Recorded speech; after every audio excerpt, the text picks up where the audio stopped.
여러분은 누군가와 대화를 나누는 도중 마치 벽에 대고 이야기하는 것처럼 느껴본 적이 있으신가요? 내가 무슨 말을 해도 상대방은 자기 주장만 고집하며 마치 세상의 정답은 하나뿐이고 그 정답은 본인만 알고 있다는 태도로 말입니다. 특히 그 상대가 가까운 가족, 친구 혹은 피할 수 없는 직장 동료라면 그 답답함과 불편함은 몇 배로 커지곤 합니다. 설득해보려 노력하지만 상황은 나아지기는커녕 오히려 더 큰 갈등을 낳는 경우가 많습니다. 그러다 보면 이런 생각이 들죠. 내가 잘못 말한 걸까? 아니면 이 사람과는 정말 대화가 불가능한 걸까? 한 청취자의 이야기를 잠시 소개해 볼게요. 주인공 은희 씨는 얼마 전 회사 동료와의 갈등으로 심적으로 큰 어려움을 겪었다고 합니다. 회사에서 진행 중이던 중요한 프로젝트 회의 도중 은희 씨는 자신의 의견을 조심스럽게 제안했는데 다른 한 동료가 그녀의 의견에 단호히 반박하며 자신의 생각만을 주장하기 시작했습니다. 은희 씨는 상대방의 주장을 경청하려고 했지만 그는 은희 씨의 말에는 귀를 기울이지 않고 자기 말만 되풀이했죠.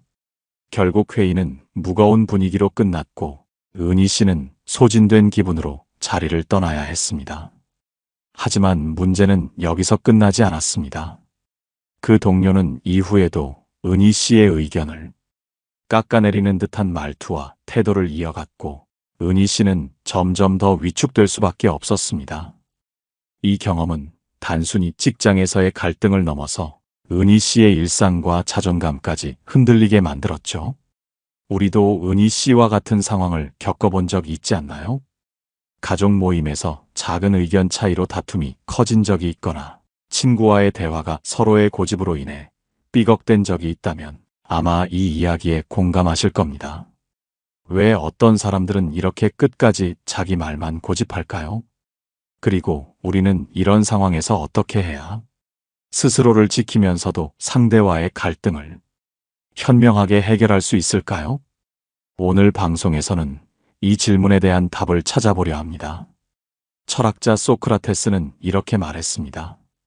가장 위대한 대화는 진리를 밝히는 것이 아니라 상대방을 이해하는 데 있다. 지금 우리는 소통의 기술이 가장 필요한 시대를 살고 있습니다. 스마트폰과 소셜미디어로 더 많은 사람과 연결되었지만 정작 진정한 대화는 부족해지고 있죠.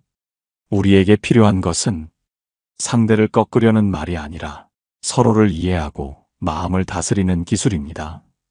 오늘 여러분과 나눌 이야기들은 단순한 대화법 이상의 것입니다. 누군가와의 갈등 속에서도 평온함을 유지하는 방법, 그리고 상대를 진정시키는 현명한 접근법을 함께 배워보려 합니다. 이 방송을 통해 여러분의 마음에 조금이나마 위로와 도움을 드릴 수 있기를 바랍니다. 다음으로 우리 주변에서 쉽게 접할 수 있는 구체적인 사례를 통해 이야기를 이어가 보겠습니다. 이번에는 일상 속에서 누구나 겪어봤을 법한 사례를 통해 끝까지 자기 주장만 고집하는 사람과의 대화가 어떻게 전개되고 악화되는지를 구체적으로 살펴보겠습니다. 한 달 전 대학생 지현 씨는 오랜만에 고등학교 친구들과의 모임에 나갔습니다. 즐겁게 추억을 나누던 중 여행 이야기가 나오면서 분위기가 조금씩 달라지기 시작했죠. 한 친구가 올여름에는 모두가 함께 해외여행을 가자는 제안을 했습니다. 다들 괜찮은 아이디어라며 흥미를 보였지만 여행 계획과 비용에 대한 이야기가 나오자 의견이 엇갈리기 시작했습니다. 문제는 민수라는 친구의 태도였습니다. 민수는 자신이 가보고 싶은 여행지를 강력히 주장하며 다른 친구들의 의견은 아예 듣지 않으려 했습니다.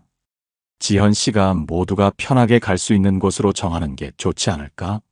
라고 조심스럽게 말했지만 민수는 단호히 말했죠. 내가 가본 곳 중에 제일 좋았던 데가 여기야. 너희도 가보면 내가 왜 이런 말을 하는지 알게 될 거야. 그 순간 분위기가 어색해지기 시작했습니다. 다른 친구들이 그곳은 경비가 좀 부담될 것 같아. 혹은 우리 시간 맞추기가 어려울 수도 있어라고 의견을 내놓을 때도 민수는 한결같이 자신의 생각만 반복했습니다. 그 정도 돈은 아껴서 가야지. 그리고 나중엔 이런 기회도 없어질 거야. 결국 모임은 약간의 냉랭한 분위기 속에서 끝이 났고 여행 계획은 아무것도 결정되지 않은 채로 남았습니다. 지현 씨는 집으로 돌아오는 길에 생각했죠. 왜 민수는 다른 사람들의 말을 조금이라도 들으려 하지 않았을까? 어떻게 해야 이런 상황을 잘 풀 수 있었을까?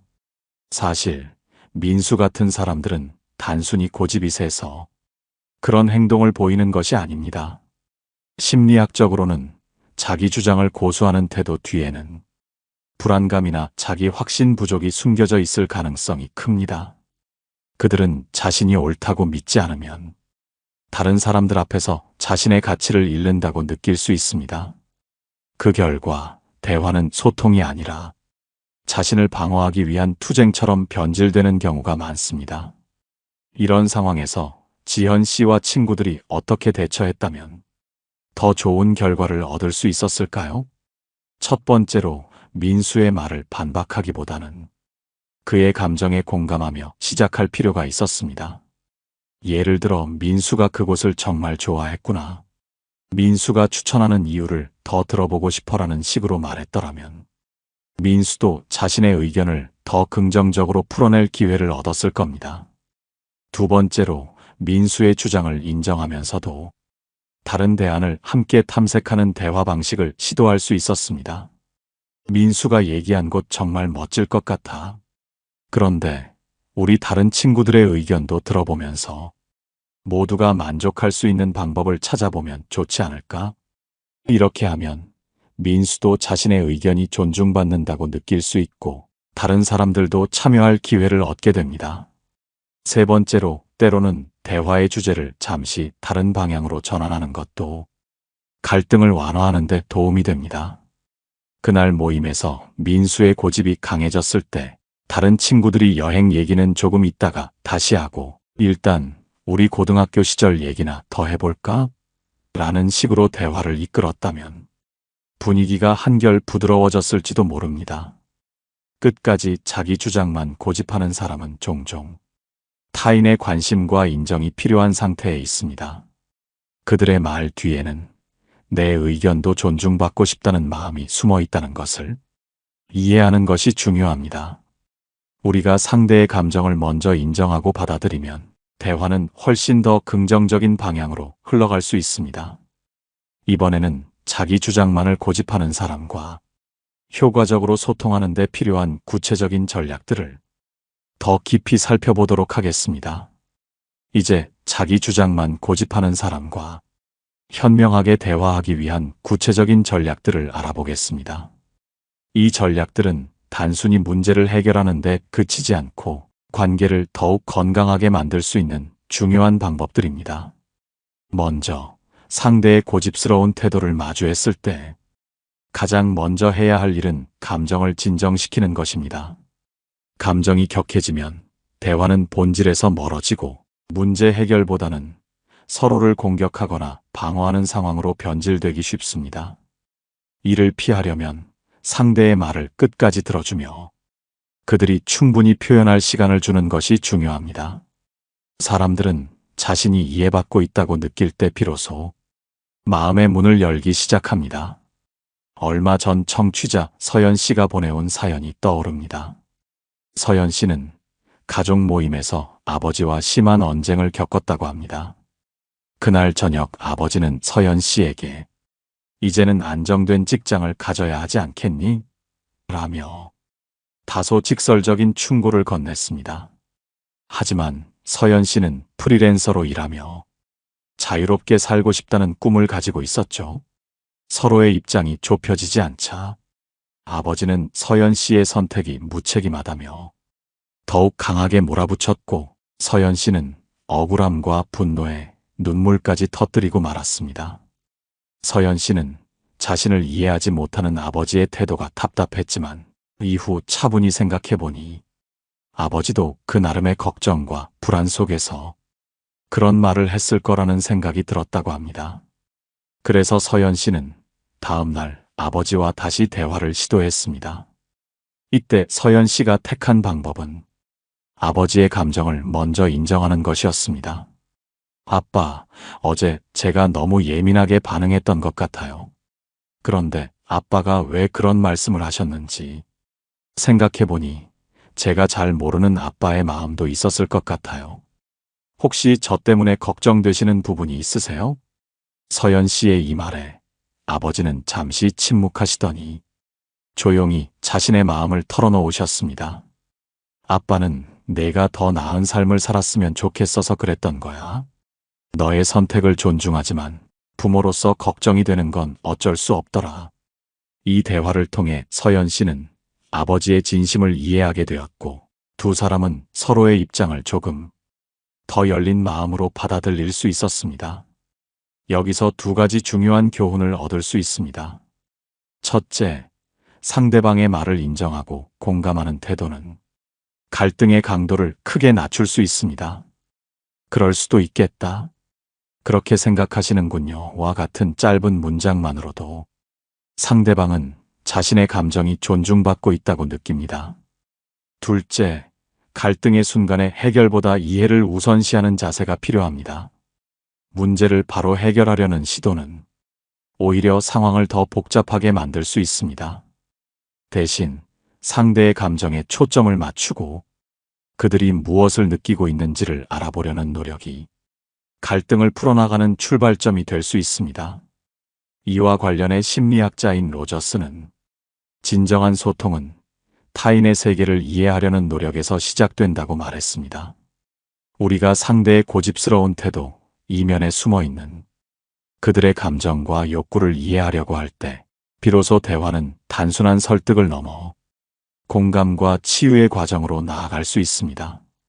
다음으로는 이런 대화 기술들을 더욱 효과적으로 사용할 수 있는 구체적인 방법과 상황별 전략을 알아보겠습니다. 이번에는 끝까지 자기 주장만 고집하는 사람과의 대화에서 상황별로 활용할 수 있는 구체적인 전략들을 살펴보겠습니다. 이 전략들은 우리가 감정을 다스리고 상대와 더 나은 관계를 형성하는데 실질적인 도움을 줄 것입니다. 첫 번째 전략은 역지사지의 자세를 갖는 것입니다.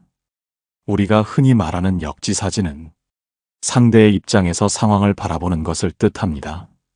그러나 단순히 상대의 감정을 이해하려고 노력하는 것만으로는 부족할 때가 있습니다. 상대의 주장에 숨어 있는 핵심 욕구를 파악하는 것이 더 중요합니다. 이를 잘 보여주는 사례로 철학자 마르쿠스 아우렐리우스가 남긴 이야기를 들어볼까요? 그는 제국의 황제로서 무수한 갈등과 대립을 겪어야 했지만 그럴 때마다 상대의 요구 뒤에 숨겨진 본질을 이해하려고 노력했습니다. 사람들은 자신의 말과 행동을 통해 그들만의 진실을 표현한다. 그 진실이 나와 다르더라도 그들의 본질을 이해하면 나는 나의 화를 다스릴 수 있다. 우리도 일상에서 이와 같은 태도를 실천할 수 있습니다. 예를 들어 상대가 끝없이 자기 의견을 밀어붙이는 상황이라면 그들의 주장 뒤에 숨은 진짜 의도를 물어보는 겁니다. 내가 이렇게 강하게 주장하는 이유가 뭘까? 내가 잘 이해하지 못한 부분이 있다면 알려줘. 이처럼 상대의 본질적인 욕구에 접근하면 상대도 자신의 태도를 되돌아볼 가능성이 커집니다. 두 번째 전략은 긍정적인 문장으로 전환하기입니다. 대화가 갈등으로 치닫는 이유 중 하나는 부정적인 표현이 쌓이면서 감정이 격해지기 때문입니다.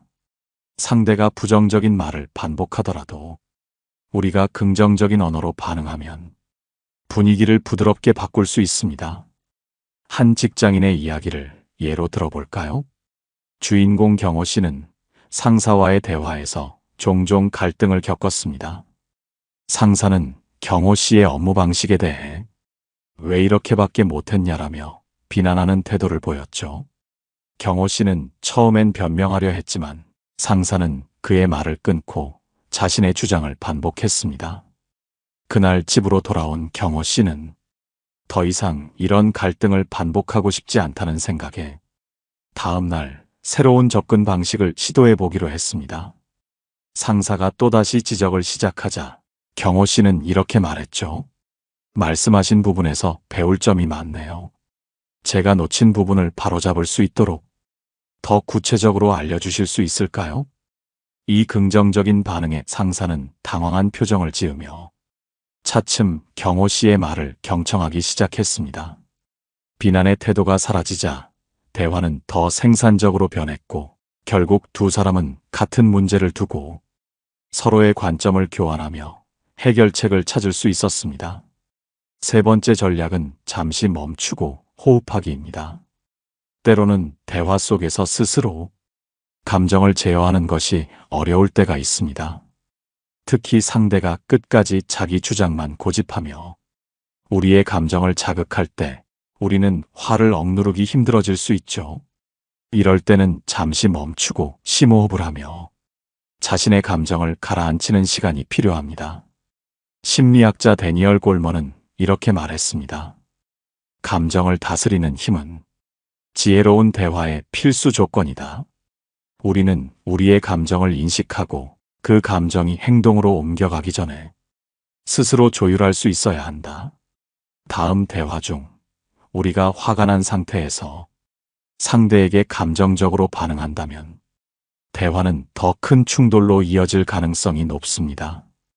그러나 잠시 멈추고 호흡한 뒤 조용히 다시 대화를 이어가면 우리의 평정심은 상대방에게도 전달될 수 있습니다. 네 번째로 대화의 종결 시점을 파악하기도 중요합니다. 모든 대화가 반드시 그 자리에서 해결될 필요는 없습니다. 때로는 오늘 대화는 여기까지만 하고 나중에 다시 이야기하자는 말을 건네는 것이 오히려 더 나은 결과를 가져올 수 있습니다. 상대와의 갈등을 해결하기 위해서는 언제 대화를 멈춰야 할지 아는 것도 중요한 기술입니다. 그 공간을 통해 상대도 스스로를 돌아볼 기회를 얻게 되고 우리는 더 침착한 상태로 대화를 준비할 수 있게 됩니다. 이번에는 이런 대화 기술들이 어떤 철학적 배경과 심리적 원리에서 비롯되었는지 더 깊이 이해해 보겠습니다. 이번에는 우리가 고집스럽고 자기 주장만 하는 사람과 대화할 때 이해해야 할 심리적 원리와 철학적 배경에 대해 이야기해 보겠습니다. 왜 어떤 사람들은 자신의 주장을 굽히지 못할까요? 그 근본적인 이유를 알면 우리는 더 현명하게 그들과 소통할 수 있을 것입니다. 먼저 심리학자 아들러의 이론을 살펴보겠습니다. 아들러는 인간의 모든 행동이 소속감과 우월감이라는 두 가지 욕구에 기반한다고 보았습니다. 고집스럽게 자기 의견을 밀어붙이는 사람들은 자신의 가치를 증명하려는 욕구가 강한 경우가 많습니다. 그들은 대화 속에서 자신의 의견이 무시되거나 존중받지 못한다고 느끼면 더욱 완강한 태도로 자신의 주장을 관철하려고 합니다. 이런 사람들과 대화할 때 그들의 우월감을 건드리지 않는 태도가 중요합니다. 상대방의 의견이 다소 과장되거나 비논리적으로 느껴지더라도 우리가 당신의 의견에도 일리가 있군요라고 말하며 그들의 존재를 인정해주면 그들은 더 이상 방어적인 태도를 보이지 않을 가능성이 높아집니다. 이렇게 하면 대화의 긴장감이 완화되고 서로의 주장을 보다 차분히 논의할 수 있는 환경이 조성됩니다. 한편 철학자 소크라테스는 대화와 논쟁에서 지혜로운 사람은 상대를 설득하려 하기보다는 상대 스스로 진리를 발견하게 도와준다고 말했습니다. 그가 사용한 방법은 일명 산파술로 알려져 있죠. 이 방법은 상대의 말을 끊지 않고 차근차근 질문을 던져 그들이 스스로 논리의 모순을 깨닫게 만드는 데 초점이 맞춰져 있습니다. 예를 들어 당신이 직장 동료와 프로젝트 방향을 두고 갈등을 겪고 있다고 상상해 보세요. 동료는 자신의 아이디어가 더 낫다고 끝까지 주장하고 있습니다. 이때 내 말에도 타당성이 있네라고 인정하며 대화를 시작한 뒤 그런데 이 방식으로 진행했을 때 혹시 예상되는 문제점은 없을까? 만약 그런 문제가 생긴다면 우리는 어떤 대안을 준비해야 할까? 라는 질문을 던져보는 겁니다. 이 질문들은 동료가 스스로 더 깊이 고민하도록 유도하며 대화를 보다 건설적인 방향으로 이끌 수 있습니다. 또 다른 심리적 원리로는 인지 부조화 이론이 있습니다. 인지 부조화란 사람이 자신이 믿는 신념과 실제 상황 사이에 불일치가 발생할 때 느끼는 불편함을 말합니다. 이 불편함을 줄이기 위해 사람들은 자신의 신념을 더욱 강하게 고수하거나 상황을 왜곡해 받아들이는 경우가 많습니다. 예컨대 친구가 무리한 주장을 하면서도 결코 틀렸음을 인정하지 않으려 한다면 그 친구는 자신이 틀릴 가능성을 인정하는 순간 감정적으로 큰 불편함을 느낄 수 있다는 뜻입니다. 그렇다면 우리는 어떻게 해야 상대의 인지 부조화를 완화할 수 있을까요? 가장 중요한 점은 직접적인 반박을 피하는 것입니다. 상대의 주장에 곧바로 틀렸다고 말하면 그들은 더 강하게 자신을 방어하려 할 겁니다. 대신 내 생각이 흥미롭네. 그런 관점에서 보면 또 어떤 상황들이 있을까? 라는 식으로 부드럽게 질문하며 그들의 생각을 확장하도록 도와줄 필요가 있습니다. 이 과정에서 상대는 자신의 논리에 자연스럽게 의문을 품을 수도 있고 때로는 새로운 관점을 받아들일 준비를 하게 될 수도 있습니다. 물론 이런 대화법은 많은 인내와 훈련이 필요합니다. 하지만 상대방을 설득하기 위한 노력이 아닌 그들의 감정을 존중하며 함께 문제를 풀어나가는 과정이라는 점을 기억한다면 이 과정은 훨씬 더 의미 있게 느껴질 것입니다. 마지막으로 논어에 나오는 공자의 가르침을 떠올려 봅시다. 공자는 군자는 다투더라도 화합을 잃지 않는다고 말했습니다. 이 말은 우리가 대화 속에서 의견의 충돌을 겪더라도 그 충돌이 관계를 손상시키는 갈등으로 번지지 않도록 늘 화합의 가능성을 열어두어야 한다는 뜻입니다. 다음으로는 이러한 심리적, 철학적 원리를 현실에 어떻게 적용할 수 있을지 구체적인 실천 방안을 더 살펴보겠습니다. 이번에는 앞서 다룬 심리적 원리와 철학적 배경을 일상생활에서 실질적으로 활용할 수 있는 구체적인 대화 기술로 풀어보겠습니다. 우리가 흔히 겪는 상황들을 떠올리며 이를 어떻게 현명하게 대처할 수 있을지 알아봅시다. 첫 번째로 공감의 언어를 활용하는 법입니다. 끝까지 자기 주장만 고집하는 사람과의 대화에서 그들의 감정을 인정해주는 것은 갈등을 줄이는데 효과적입니다. 여기서 중요한 점은 상대의 의견에 동의하는 것과 상대의 감정을 공감하는 것은 다르다는 사실입니다. 예를 들어 친구가 내가 말했잖아. 이 방법이 맞는다고. 너희가 내 말을 안 들으니까 일이 꼬인 거야. 라며 격한 태도를 보일 때 우리가 그래, 내 말이 맞아라고 인정하지 않아도 됩니다. 대신 내가 얼마나 답답했을지 알겠어. 그런 상황에서 화날만 했겠다라고 말하며 그들의 감정을 이해하려는 태도를 보여줄 수 있습니다. 이 한마디가 대화를 완전히 다른 방향으로 이끌 수도 있습니다. 또한 공감의 언어를 사용할 때는 목소리 톤과 표정도 중요합니다. 상대가 우리의 진심을 느낄 수 있도록 부드럽고 따뜻한 태도를 유지해야 합니다. 공감은 단순히 말로 끝나는 것이 아니라 진정성 있는 태도를 통해 전달되는 것이니까요. 두 번째로 관계 중심 대화법을 활용하는 방법입니다. 이 대화법은 상대의 주장이나 논리를 바로 반박하지 않고 우리와 상대의 관계를 먼저 강조하는 방식입니다. 사람들은 자신이 중요한 존재로 여겨질 때 더 개방적인 태도를 보이는 경향이 있습니다. 직장 동료와의 갈등 상황을 예로 들어볼까요? 동료가 회의 중에 본인의 의견만 옳다며 다른 사람의 아이디어를 깎아내리는 태도를 보일 때 내 생각에 전부 동의하지는 않지만 내가 이렇게 적극적으로 의견을 내줘서 정말 고마워. 우리 팀에는 너 같은 사람이 필요해라고 말하며 관계의 중요성을 강조할 수 있습니다.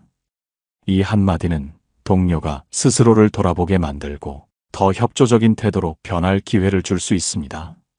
세 번째로 잠시 거리를 두는 기술입니다.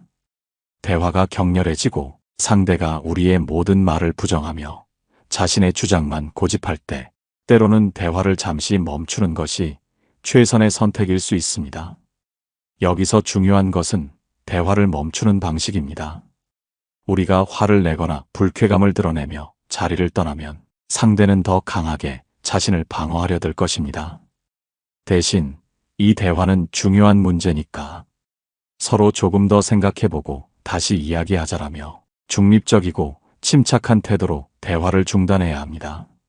잠시 거리를 두면 우리도 감정을 다스릴 시간을 얻고 상대방도 자신의 태도를 돌아볼 기회를 가질 수 있습니다. 시간을 둔 뒤에 대화를 재개하면 더욱 차분하고 생산적인 논의가 가능해질 것입니다. 네 번째로 유머와 여유를 활용하는 법입니다. 고집스러운 대화가 계속될 때 유머를 적절히 사용하면 긴장감을 풀 수 있습니다. 예를 들어 상대가 이건 내 말대로 해야만 해 라며 강하게 주장할 때 오, 네가 이 분야의 전문가였던 줄 몰랐네. 그럼 내일 발표도 내가 대신해 줄래? 라는 식으로 가벼운 농담을 던질 수 있습니다. 단, 이 유머는 상대를 비꼬거나 조롱하는 방식이 아니라 상황을 부드럽게 만들기 위한 것이어야 합니다. 또한 여유를 보여주는 태도도 중요합니다. 상대가 감정적으로 격해진 상태에서 우리가 차분함을 유지하면 그 태도 자체가 상대에게 전달되어 자연스럽게 대화의 긴장감이 줄어듭니다. 이는 우리가 대화의 주도권을 가지는데도 큰 도움이 됩니다. 마지막으로 명확한 한계를 설정하는 기술입니다. 모든 대화가 항상 합의로 끝날 필요는 없습니다. 상대가 끝까지 자신의 주장을 고집하며 우리를 존중하지 않는 태도를 보일 때는 명확한 한계를 설정해야 할 때도 있습니다. 우리가 서로 다른 생각을 가지고 있다는 건 알겠어. 하지만 이 문제는 나도 내 방식대로 처리할게라고 말하며 우리의 입장을 분명히 하는 것이 필요합니다. 명확한 한계를 설정하는 것은 상대와의 관계를 단절하겠다는 뜻이 아닙니다. 오히려 우리의 감정을 보호하고 건강한 관계를 유지하기 위한 중요한 도구입니다. 한계를 분명히 하면 상대도 우리를 더욱 존중하게 될 가능성이 높습니다. 이렇게 다양한 대화 기술들을 통해 우리는 끝까지 고집을 부리는 사람들과의 대화에서도 우리의 감정을 지키고 관계를 개선할 수 있습니다. 다음으로 오늘 이야기의 핵심 메시지를 다시 정리하며 방송을 마무리해 보겠습니다. 오늘 방송의 마지막 파트에서는 우리가 다룬 모든 내용을 간결히 정리하며 끝까지 자기 주장만 고집하는 사람들과의 대화에서 우리 스스로를 어떻게 지킬 수 있을지, 그리고 더 나아가 관계를 긍정적으로 변화시킬 방법을 다시 한번 생각해 보겠습니다. 첫째, 우리는 상대의 고집스러운 태도가 단순히 그들의 성격 때문만이 아니라 그들이 느끼는 불안, 자신감 부족 또는 인정받고 싶은 욕구에서 비롯될 수 있음을 이해했습니다. 상대의 행동 뒤에 숨겨진 감정을 파악하고 그들의 존재를 인정하며 공감의 언어로 대화하는 것이 중요합니다. 내가 그렇게 느낄 만한 이유가 있었겠지라는 단순한 한마디가 얼어붙은 대화를 녹일 수 있다는 것을 기억하세요. 둘째, 관계 중심의 대화법을 통해 대화를 단순한 논쟁이 아닌 서로를 이해하고 존중하는 기회로 바꿀 수 있습니다. 직장 동료든 가족이든 친구든 내가 이렇게 적극적으로 의견을 말해줘서 고마워라는 따뜻한 한마디가 상대방의 태도를 부드럽게 만들 수 있습니다. 셋째, 잠시 거리를 두는 것도 때로는 가장 현명한 선택이 될 수 있습니다. 대화가 과열되어 감정적으로 흐를 때 우리는 침착하게 잠깐 생각해보고 다시 이야기하자라며 상황을 조율할 수 있습니다. 이 시간은 우리에게는 냉정을 찾는 기회가 되고 상대에게는 스스로를 돌아볼 여유를 줍니다. 넷째, 유머와 여유는 대화를 부드럽게 만드는 중요한 도구입니다. 상대의 고집스러운 태도에 맞서기보다는 상황을 유쾌하게 전환할 수 있는 작은 농담이나 긍정적인 태도를 통해 긴장감을 풀어주는 방법을 활용해 보세요. 유머는 관계를 개선하고 대화를 이끄는 강력한 힘을 가지고 있습니다. 마지막으로 명확한 한계를 설정하는 것의 중요성을 다뤘습니다. 우리의 입장을 지키면서도 상대방을 존중할 수 있는 방법으로 우리가 다른 생각을 가지고 있더라도 괜찮아라는 단호하지만 부드러운 태도를 유지하는 것이 필요합니다. 이것은 상대방과 건강한 관계를 유지하며 우리 자신을 보호하는 방법이기도 합니다. 이 모든 방법의 핵심은 우리 자신을 잃지 않고 상대와의 관계를 손상시키지 않으면서도 대화를 현명하게 풀어가는 데 있습니다. 우리는 대화 속에서 완벽한 승자가 될 필요는 없습니다. 오히려 상대를 이해하려는 노력과 자신의 감정을 존중하는 태도가 진정한 승리를 의미합니다. 방송을 마무리하며 마음에 새기고 싶은 철학자의 한마디를 전해드립니다. 니체는 이렇게 말했습니다. 깊은 산 속에 있는 것을 이해하려면 그 숲으로 들어가야 한다. 상대방의 고집과 완고함도 마찬가지입니다. 그 속에 숨겨진 이유를 이해하고자 노력할 때 우리는 더 나은 대화를 이끌어낼 수 있습니다. 여러분, 오늘 방송에서 이야기한 내용이 여러분의 삶과 인간관계에 작은 도움이 되기를 바랍니다. 여러분도 비슷한 경험을 하신 적이 있다면 댓글로 나눠주세요. 여러분의 이야기가 다른 사람들에게도 큰 위로와 도움이 될 겁니다. 좋아요와 구독도 잊지 말아주세요. 여러분의 삶이 조금 더 평화롭고 따뜻해지길 바라며 오늘도 함께 해주셔서 감사합니다. 깨달음의 광장이었습니다.